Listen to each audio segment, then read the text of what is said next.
नमस्कार दोस्तों, मैं सरोज पांडे।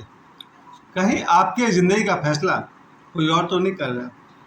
जी हाँ, आप अपने करियर को खुद चुनिए। करियर चुनना एक बहुत ही नाजुक मामला है, क्योंकि करना आपको है। और मैं जीवन में 20 बार ऐसे ऐसे मैंने काम किए हैं जो मैं करना ही नहीं चाहता था। आज तक टिल डेट किसी दोस्त ने कह दिया भाई मेरे लिए कुछ लिखना है, तो मैं राइटर बन गया। महीना 2 महीना तक या कई साल तक मैं राइटर रहा। मैं कहानियाँ लिखता रहा, डायलॉग्स लिखता रहा, पटकथा लिखता रहा, लेकिन वो मेरा चॉइस नहीं था। मैं अंतिम बार जब मुंबई गया था 2018 में, तो वहाँ भी एक बहुत बड़े आदमी हैं, उनके कहने के अनुसार मुझे राइटर बनना था। लेकिन वहाँ पर थोड़ी-सी मेरी आत्मा जगी और मैंने उस काम को छोड़ दिया। उसी तरह मैं देखता हूँ मेरे जीवन में 1989 से लेकर के आज तक जितनी बार मुझे ट्यूशन पढ़ाना पड़ा, मैंने आज तक कभी किसी से ट्यूशन मांगा नहीं है, क्योंकि मैं कभी ट्यूशन पढ़ाना ही नहीं चाहता था। लेकिन 1989 से लेकर के आज तक लोग मुझे बुलाते रहे और मैं वहाँ जा कर के हाँ करता रहा। ये मेरी एक कमजोरी है बचपन से आज तक, कि मैं दूसरे को दुखी नहीं कर सकता हूँ, और अपने आप को दुखी होना पड़े ये मुझे मंजूर हो जाता था। लेकिन अब मुझे समझ में आता है, ज़िंदगी मेरी है तो फिर दूसरे कौन होते हैं उसका फैसला करने वाले। थोड़ी मजबूती लाइए आप सब भी, क्योंकि मुझे लगता है आप में से बहुत सारे लोग ऐसे होंगे जो अपनी ज़िंदगी तो जी ही नहीं रहे हैं। इसका एक और आध्यात्मिक मतलब भी है। लगभग हर कोई अपने पसंद की ज़िंदगी नहीं जी रहा है, फिर भी कुछ लोग हैं, जैसे हमारे बच्चन साहब हैं, शाहरुख खान साहब हैं, इस तरह के लोग हैं। उन्होंने अपने जीवन में वही काम किया जो करना चाहते हैं। और दूसरी तरफ मेरे जैसा आदमी भी है, जो करना चाहता था वो कर ही नहीं पाया, और जो दूसरे चाहते थे वो मुझे करना पड़ा। कई बार जीवन में, खास करके जो मैं 30-35 साल तक मेरा जो टीचर का करियर रहा, वो मेरे अपनी मर्जी का था ही नहीं। मुझे कभी टीचर बनना पसंद ही नहीं था, लेकिन मेरे मानसिक कमजोरी का लोगों ने भरपूर फ़ायदा उठाया। अगर कोई मुझे 5 बार फ़ोन कर दे कि मेरे यहाँ ट्यूशन पढ़ाना है, तो मैं पढ़ाने को तैयार हो जाता हूँ, क्योंकि मुझ में वो दम ही नहीं है कि कह सकूँ कि भाई मैं पढ़ाना ही नहीं चाहता हूँ। मैं ना बोलते रहता हूँ और वो कहते रहते हैं कि हाँ ठीक है, लेकिन आप पढ़ा दें। उसी तरह से जब मैं 2005 से मैंने स्कूल में पढ़ाना शुरू किया, तो जो पहला स्कूल में मैंने पढ़ाया था, जब मुझे बुलाया गया था, वो भी मेरी मर्जी का तो नहीं था, लेकिन मेरी ज़रूरत थी उस समय। तो जब मुझे बुलाया गया कि आप स्कूल में आकर पढ़ाएंगे, तो मैंने हाँ कर दिया था। उन दिनों मेरी परिस्थिति थोड़ी कमज़ोर थी, पैसे की ज़रूरत थी, तो मैंने वो काम कर लिया। लेकिन फिर उसके बाद 2-3 स्कूल वाले और भी मुझे बुलाते रहे, और तब मैं पढ़ाना नहीं चाहता था, क्योंकि मुझे कुछ बातों का पूरा पता था। खास करके जितने भी प्राइवेट स्कूल वाले होते हैं, पहली बात मैंने गौर किया है, जो छोटे छोटे स्कूल होते हैं उनका सैलरी बहुत कम होता है। जैसे आज मैं 52 साल का आदमी हूँ, लेकिन 2500 की नौकरी करता हूँ। 52 साल की उम्र में 2500 की नौकरी करना मेरे लिए बड़ी शर्म की बात है। मेरे बच्चे मुझसे पूछते हैं कि आज के ज़माने में कौन 2-2.5 हज़ार की नौकरी करता है जो आप कर रहे हैं। पर ये काम भी मैं दूसरे को खुश करने के लिए कर रहा था, मेरी अपनी मर्जी थी ही नहीं कभी। लेकिन आज तक वो मेरे में वो स्पाइन पैदा नहीं हुआ जो मैं लोगों को मुंह पर कह सकूं कि भाई आप अपने सपने पूरे करो और मुझे मेरे सपने पूरे करने दो। मैं किसी के सपने को पूरा करने के लिए पैदा नहीं हुआ हूँ, मैं अपने सपने को पूरा करने के लिए पैदा हूँ। आप अपने सपने को पूरा करिए।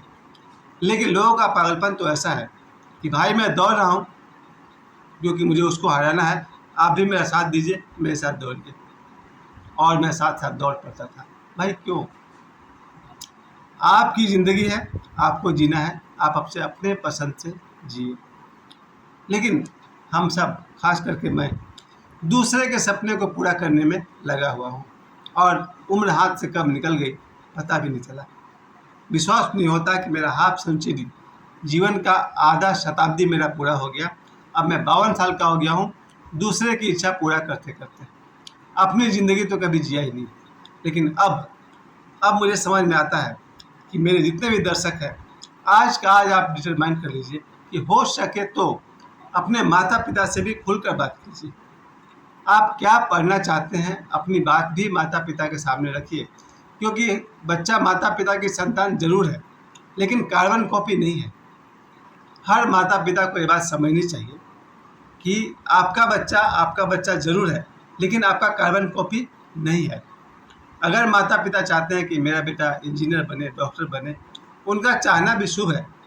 उनके कुछ अपने अधूरे सपने हैं या उनकी कोई इच्छा है, उसको बच्चा पूरा करे। लेकिन कभी कभी बात बिल्कुल उल्टी हो जाती है। अगर कोई बच्चा वो काम नहीं करना चाहता है, तो सपोज कीजिए कि कोई पिता चाहता है कि मेरा बेटा इंजीनियर बने और उनका बेटा फौजी बनना चाहता है, तो क्या होगा? जिस बच्चे में फौजी बनने का स्वभाव हो उसको आप टीचर बना देंगे, तो क्या करेगा? वो घुट घुट करके अपना वो काम करता रहेगा और रिजल्ट हो जाएगा 0। अगर आप फौजी बनना चाहते हैं तो फौजी ही बनिए। विशेष करके अपने माता पिता को कन्विंस कीजिए। अगर किसी बच्चे को लगता है, चूँकि आजकल रिजल्ट निकला, मैट्रिक का रिजल्ट निकला, 12th का रिजल्ट निकला, आज हर बच्चे के सामने ये सवाल आता है कि वो क्या पढ़ाई करे। अभी मैं 5 मिनट पहले मैं अपने बच्चे को लेकर गया था उसके फर्दर एडमिशन के लिए, क्योंकि अब उसे ग्रेजुएशन करना है, डिग्री की पढ़ाई करनी है। लेकिन मैं शुरू से इस बात को जानता हूँ और समझता हूँ कि पढ़ना मेरे बच्चे को है, इसलिए मुझे बहुत ज़्यादा इंटरफेयर करने की ज़रूरत नहीं है। मैं उसकी सहायता कर सकता हूँ इकोनॉमिकली, मेंटली और थोड़ा बहुत पढ़ाने में भी, लेकिन पढ़ना तो उसे ही है। मैं और लोगों की तरह मैंने वो बेवकूफ़ी नहीं की है और मैं इसे बेवकूफ़ी ही मानता हूँ। अगर कोई बच्चा साइंस पढ़ना चाहता है तो आप उसे क्यों आर्ट्स की तरफ ढकेल रहे हैं? या उसका उल्टा, अगर कोई बच्चा आर्ट्स पढ़ना चाहता है तो आप उसे क्यों साइंस की तरफ ढकेल रहे हैं? ये कोई बहुत समझदारी की बात नहीं है।